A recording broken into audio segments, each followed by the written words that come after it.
First about me first, because you guys don't know who I am. Huh? We'll ask you questions and Oh, we'll okay. get to know Yeah, you. yeah. You could just tell us a little bit. Yeah. Okay. Sorry. You ask me the questions. Okay.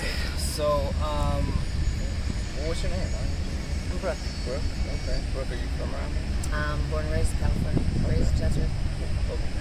So in Chatsworth. Mm-hmm. Oh, awesome. What got you what schools did you go to in high school? Chester 5. Really? Yeah. Okay. Graduated in 90. Okay. Yeah, I went to Birmingham High School. Yeah. Basketball player, but didn't go much further because I was too short. But how did you get over here around Chatsworth? What's your story?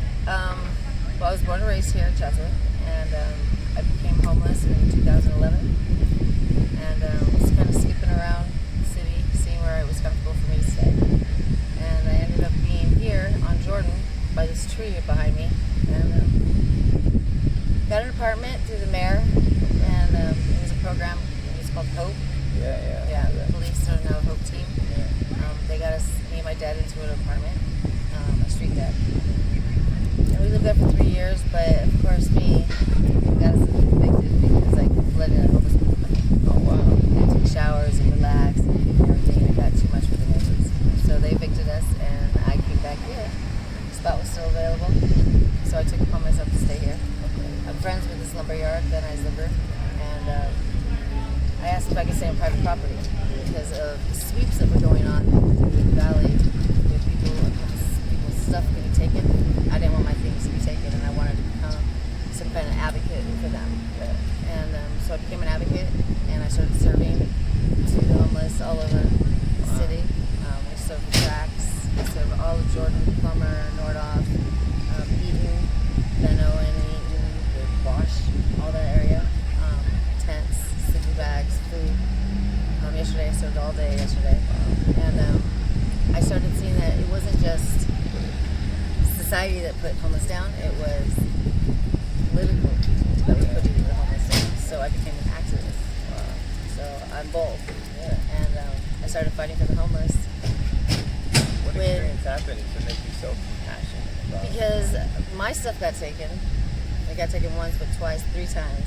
And the last time they had taken it, they had taken out some personal items that I was never going to be able to replace. And I had it. So I just started fighting City Hall. And me and the mayor had become friends because he got us my apartment for me. And so I started talking to him, and he wanted help with trying to deal with the homeless and deal with society and how they were treating people. But he didn't know how because he has a boss. And then his boss has a boss. So you have to break down all the entities to get to the mayor to be able to him to make a decision. And I started a group called NNL. It's called Now, Not Later. Because we need things now, not later. We need it now.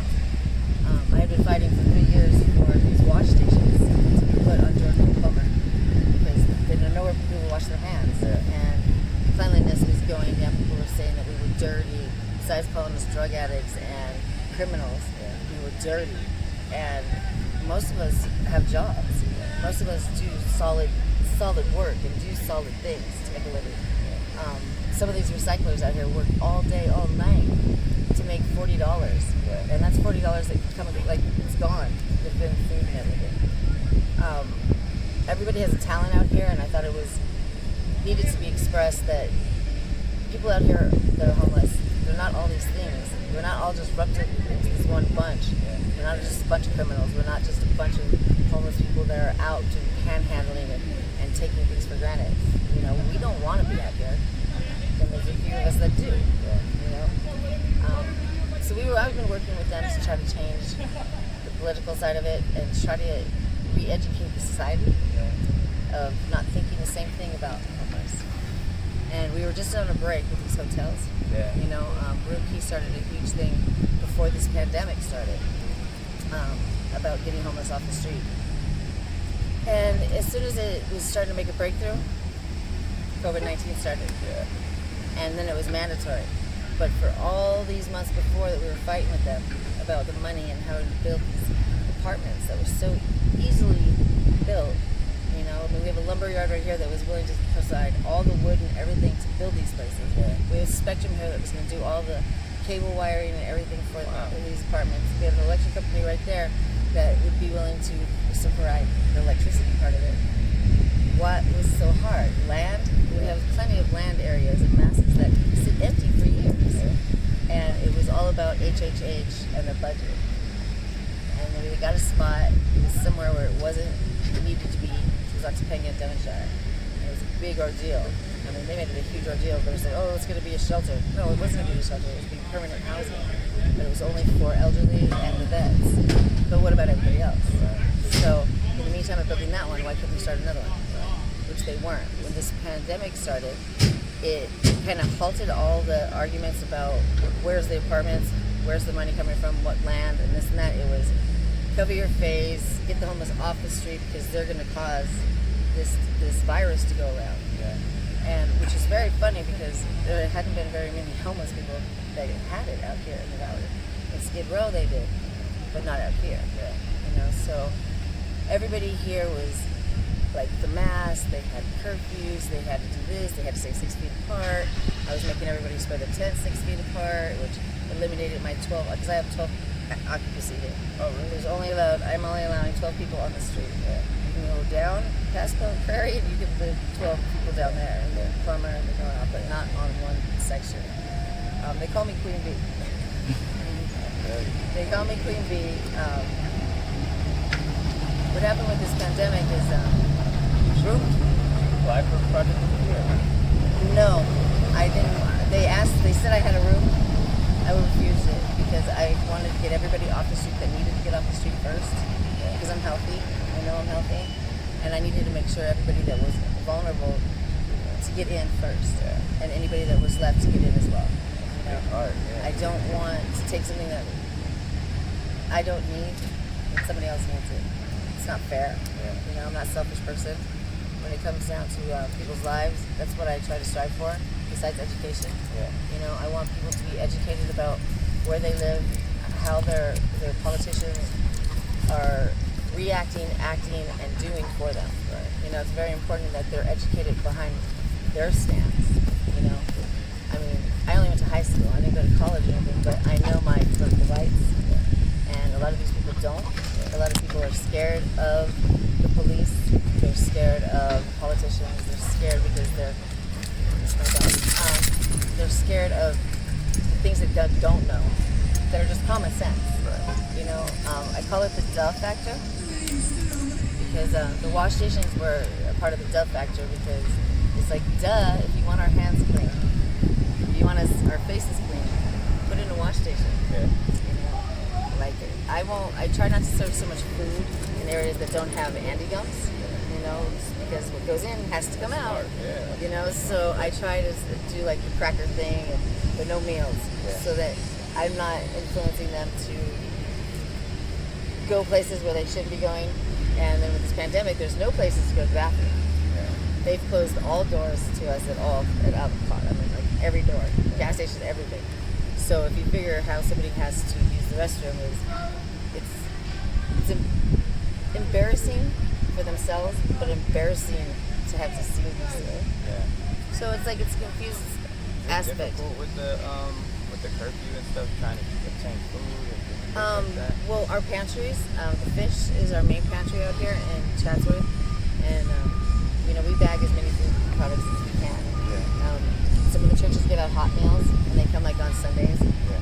But as far as like going to the stores, it was hard at first because they had huge long lines Yeah.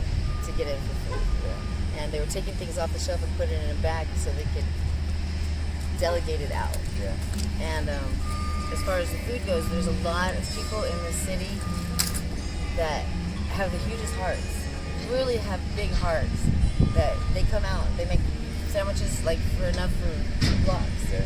You know, and that's a lot for somebody to have to go out and buy money and send out of their pocket, make sandwiches, and their kids are writing little notes and they're putting them in these bags and they're saturating these backpacks with waters and crackers and some candy and sandwiches. It's beautiful. Yeah. And that's what we all should be doing. Yeah. Everybody should be doing it. I mean, if you look at how it all started, we all are brother and sister. Yeah, we're all connected. You know, just because the continents changed, it didn't mean the the land, which separated all of us, we still come from homeless people. Yeah. And that's Adam and Eve and God. Yeah. And the belief that homeless people have, they believe in God. Everyone that I've ever met on the street is God-fearing. Yeah. You know? Yeah. The Continental First Church of Chatsworth, there's more homeless people in there than there are residents that are around this church. And we believe. What's your take on that? Like, how does it feel with people that you think that people that are experiencing homelessness or whatever the case might be have a deeper spiritual connection to God than? I think it's because they got to the bottom. It's the lowest part. Like, nobody dreams of being homeless, you know? And they've reached their bottom. Yeah. They've hit the bottom. And if they had nothing else to believe in, if they didn't believe in themselves or their family or friends, they knew one person they could believe in. Or not a person, but one higher power. Yeah. And it was God. Yeah. You know? And whatever God you want to believe in, they believe in it. You know? So we have Buddhists out here, we have Muslims out here, a lot of Christians, Yeah. you know, a few Catholics, but we all are one. We all go to church, and we all go together on a certain day. Yeah, some of us just go. Some of us, I include myself with them, but go for the showers. But then we do go to services, and we have lunch afterwards, and everyone partakes. And it's very difficult right now for them because they have nowhere to go because of this pandemic. Churches are closed down. Bill Friedman, Church in Chatsworth, his sermons are online, but a lot of us don't have computers. A lot of us don't have cell phones that would get his sermon. Yeah. You know, so he tries to write them out. That's awesome. You know, and then he tries to go around when he delivers bags of food with his sermons inside of his bags. Wow. So they read them over and over again. You know, I caught Paulie, the guy you talked to first. I caught him reading his sermon from 2 weeks ago, over and over again, because he was getting angry. And he's like, I need time alone. I need time alone. I need to read this. Yeah. But he was reading it over and over to himself. And it's powerful. God's a very powerful entity in our world. And I think a lot of society has lost sense in that, lied to themselves about what they really believe. And then there's the ones that are out there that just love so much. And their little work that they do is just a little work. You know, we all just come together. I mean, black, white, Asian, Hispanic, everybody needs to get together. You know. I think that most of it's like materials and jobs. And all that God, stuff this means nothing. Disconnects us from God. I think it can. Yeah. It can confuse. I think a lot of society is confused. That's why I think that they need to be re-educated. Yeah. They need to be re-educated in the sense of the word of what God is. Yeah. You know, and where they actually did come from. Yeah. You know, if everybody could read the King James version of the Bible and understand it from front to back, they would understand life. Yeah. They would understand where they actually came from, and maybe they would change their thoughts. What's your like what you said people will be able to see God a certain way. Like what do you see God as? Like, I think he's a higher power. I think he has a spirit of love, laughter, forgiveness, wellness, health. I think he's all around good. Yeah. You know, it's an all around good ball of energy, and he throws tasks at everybody. Yeah.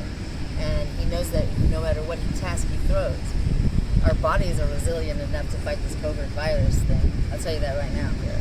Because our bodies were built that way. Yeah. He built them that way. It's what we have done to our bodies to break it down to not fight it. Yeah. So it's basically the weaker will go, the stronger will survive. Yeah. And that's not just the belief in God, but it's the power of God that He gave you in your own bodies. Right. You know? And your body is your temple, as they say. Treat it like that. You know? A lot of people have substance abuse problems out here, which you would think that they would have more of this COVID virus almost because of, but they don't. Yeah. They don't. We see all 4 seasons all year round. You know, we're out in the elements all the time. I say if they turn the power off, the only people that would survive would be the homeless. And y'all be coming to us. Y'all be coming to us. How do you get this? How do you get that? That is very true. And we're very resourceful. Yeah. But our bodies is our temple, and it's I think it became a population control thing as far as like China went. But they couldn't even count the amount of people they had anymore. Killing babies in their hospitals because they were females, because they only wanted males for their names to be carried on is kind of wrong.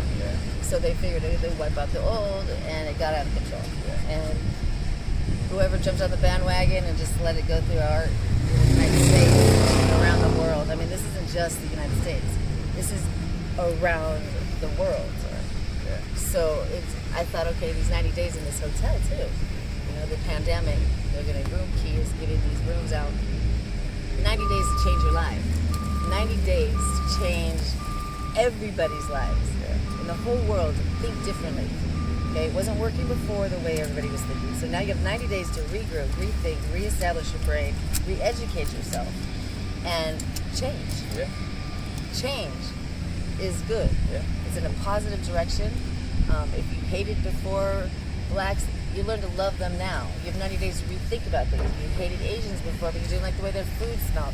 You have 90 days to, it's 90 days to rechange everything that you thought about before without anybody saying, why'd you do that? What? Everybody had to do it. It's like everybody had a clean slate. Cleanse their mind. Detox everybody's brain. And come back winners. And then we would have come back winners, except for now they added another thing to our plate, which again, we're still stuck in back of how everybody was thinking. Racism should not be in anybody's head at this moment. I mean, we're trying to stay alive right now. Racism is the last thing in the world you would think would be on somebody's mind.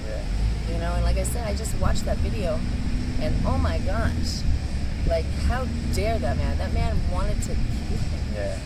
You could see it in his face. He wanted him dead.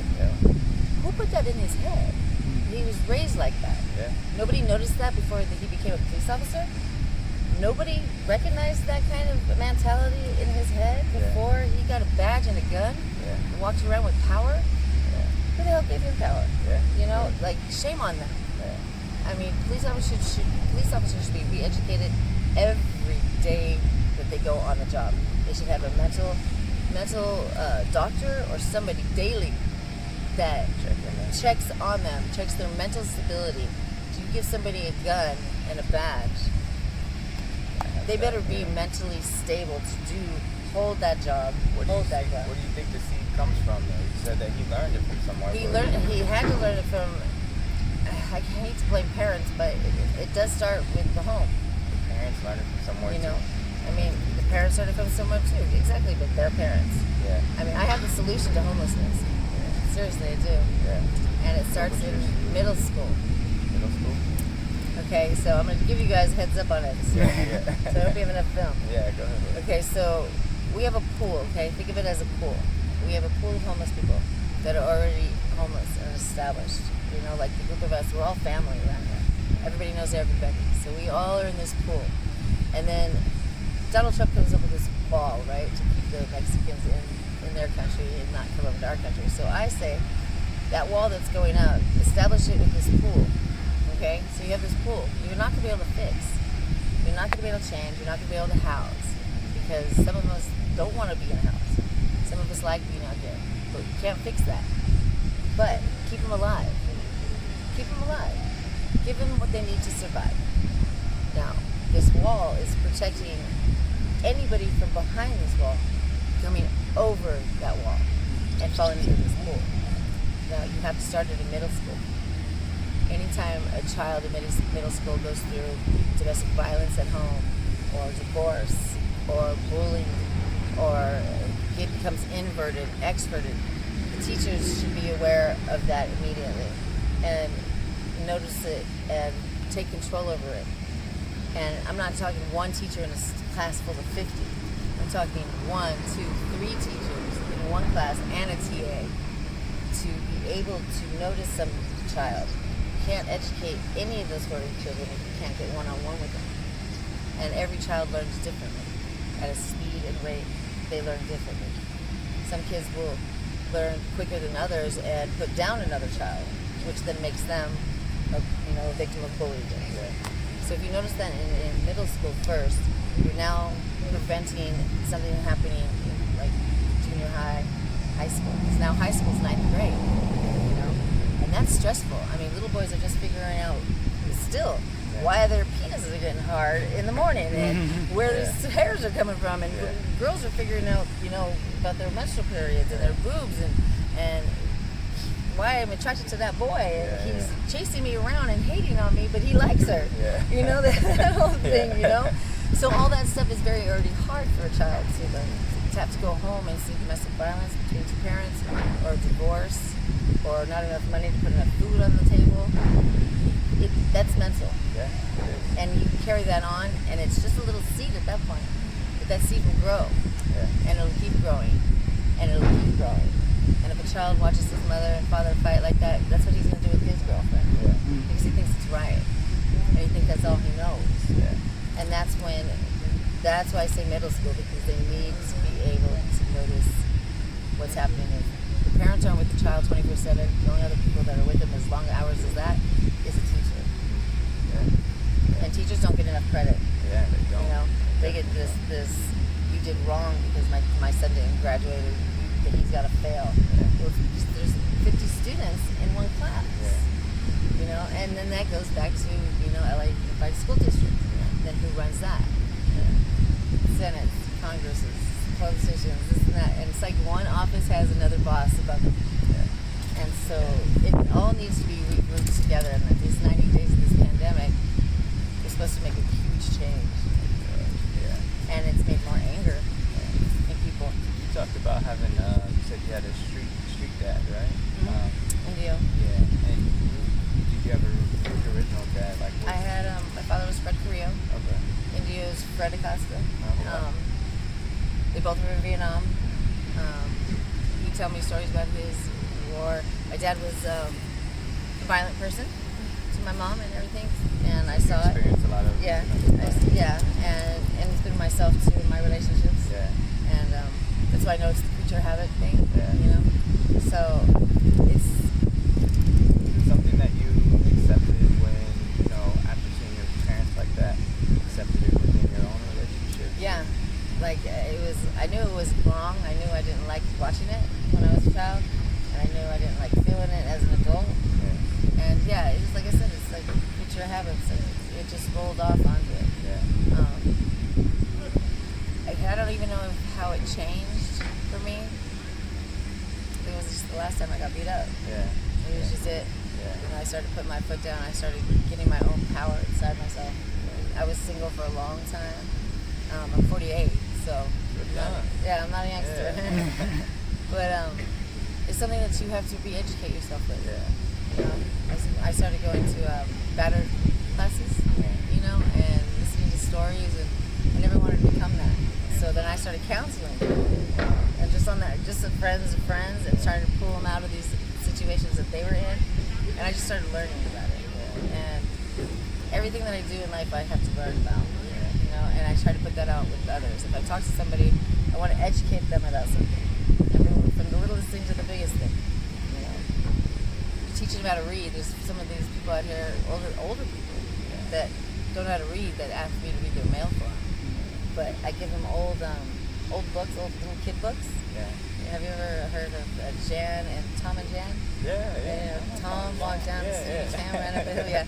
So I give them those books, and they have to read the books and finish it. And then I ask them what they read. What was the story about? It was like, we wanted to get a pail of water. But you had to go up the hill and down the hill. But it got him to start reading. And now I have one guy that's reading the magazine, and he's newspapers every day. And he's giving me information out of the newspaper. That's awesome. So it's just little things like that, and it's just the time. How do you, I know going through that, like domestic violence, there's a certain part that, you know, self-worth, you feel, you may go through that. How do you love yourself? Like, what would you say is defining, like, loving yourself? And how do you continue to remind yourself to do that? Because it's hard nowadays, especially with a lot of what's going on. People are hard, like, they don't know what it means to love themselves. I think it was, I did it through giving. Like, the best feeling I have is giving. You know, when you give somebody something, and you just see the expression on their faces, it gives me so much happiness and joy. And they love it so much, and they love me. That I have a lot of people that love me, and I felt why couldn't I just love myself more? Yeah. You know? And then I started going, reading King James. Yeah. And reading all about everything and just what I'm here for a reason. Yeah. Everybody's here for a reason. To make that reason happen. It's all up to you. Yeah. And my whole life, like until 2 years ago, I finally realized what my purpose was. And my purpose was here to serve the homeless. Wow. To make a difference and to change the world and how they think about homelessness. Yeah. And that's my job.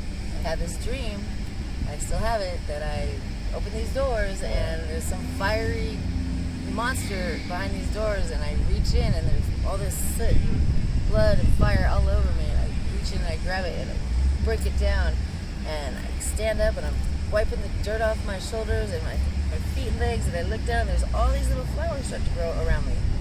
And I look up and there's two people that walk by and they're like, hello. And I was like, hi.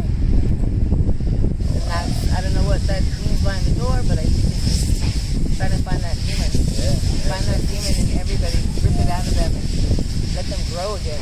Yeah. You know? talk about like that God is like one of your foundations. What would you define like your home? Because right now they have this whole thing about safer at Stay at home. home? Yeah, Yeah. stay at home. Stay at home What would you is define home for you right now? as right your now foundation? Jordan, making sure everybody on Jordan is safe. Like this curfew thing, I went around to everybody. It's okay, it's 6 o'clock, and then they changed it to 5. I'm like, okay, 5 o'clock, guys gotta be home at 5. Yeah. This is my home. Yeah.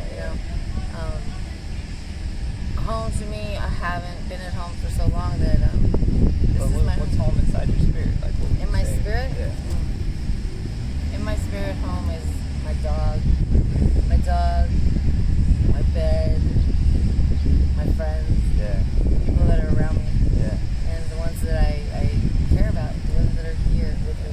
Yeah, that's real. I think that's the same for me. Like I look at home and sometimes you can define it as a place to like lay your head, which is necessary, but honestly I wouldn't be able to go through stuff that I went through without family, friends, like, and God, like Yeah. having that foundation of God. Like I can't imagine, walking around living life even in this pandemic and the chaos of the riots and stuff. There's a lot of frustration that I have with what's going on right now. But if I didn't have the belief that, God makes everything, work out, it says that, all things work for the good for those who love Him. And so if I didn't believe in that, like, it would be really difficult. And I think, sometimes, like this home on earth is probably just very temporary. We're here for a little bit and we die. We go somewhere else. So it's like. But what you make of it while you're here is what is important. Yeah. What you can carry on for your next generation to come back is what's important. Very true. I mean, if you can put your footprint in the sand and then put it in concrete, it's great. Yeah. Yeah. The beach, to me, I love the beach. That's another place of home. You get total tranquility at the beach, and you can watch your footprints as you walk disappear with the water. That thing's set in stone. Yeah, but how many people see that? You know what I mean? Not a lot. A lot of people go to the beach to just have a little pina colada and chill. But like taking the moment of seeing the See, I footprint, surf, so oh, you do? Yeah, I Okay. surf, and so when I sit in the water and I wait for my next wave, and I sit there and I'm watching the ripples on the ocean, and I'm watching the fish underneath me. I'm not worried about no shark. I'm not worried about that. I'm calm. Everything's peaceful, and I can speak as loud as I want, talk as loud as I want, talk to whoever I want. I talk to God. Yeah. Like bring me that next wave, bring me that next wave. Come on, my toes are freezing. But it's a place.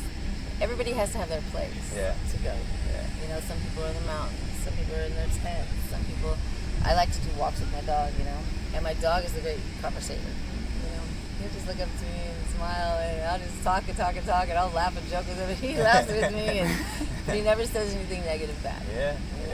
You always want to keep yourself around positive things, positive people. Yeah.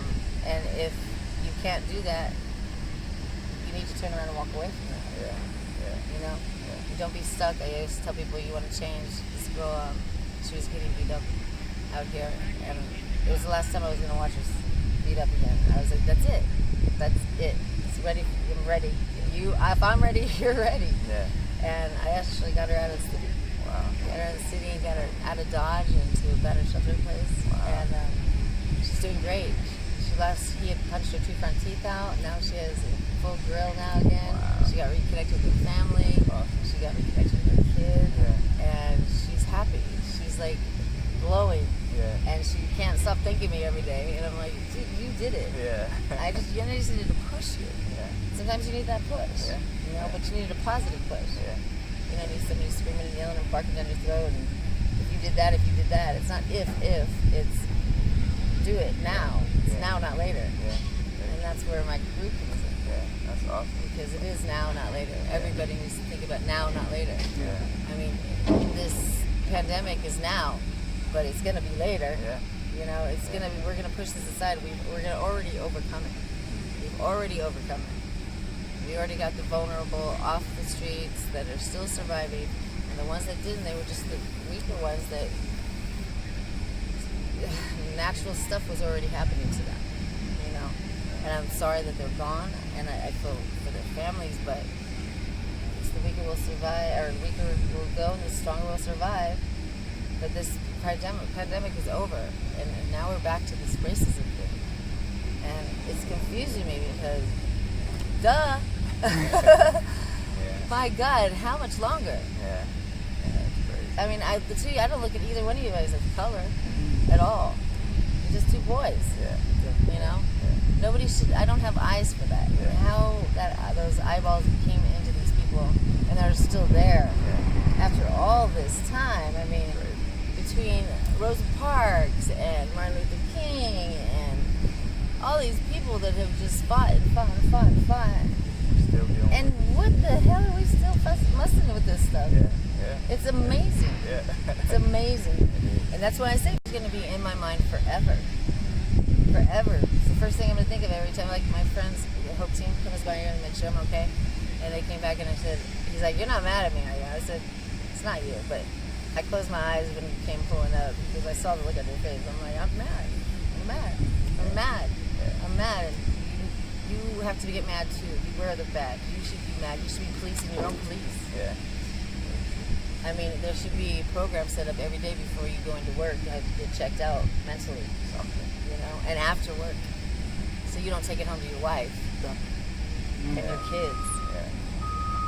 Make sure you're mentally stable to do this job Yeah. before you get out on the street in your cars and go roaming the street thinking that you are a god.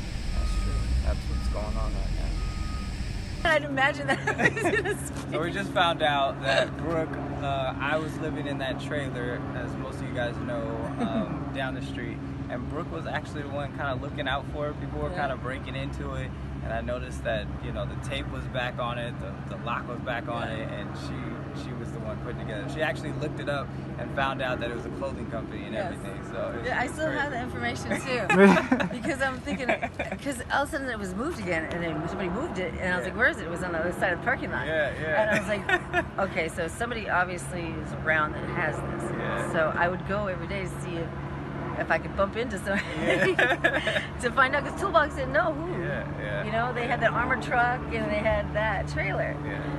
But when the lock was taken off, broken into it, I went in, I swept it, I cleaned the whole side, I cleaned all the wood floors, I dusted everything, and then I just put everything back in. I was like, just imagining, okay, this is gonna be I got tires. Tires. Oh, you did? I got tires because there are 2 black tires at the back side were flattened.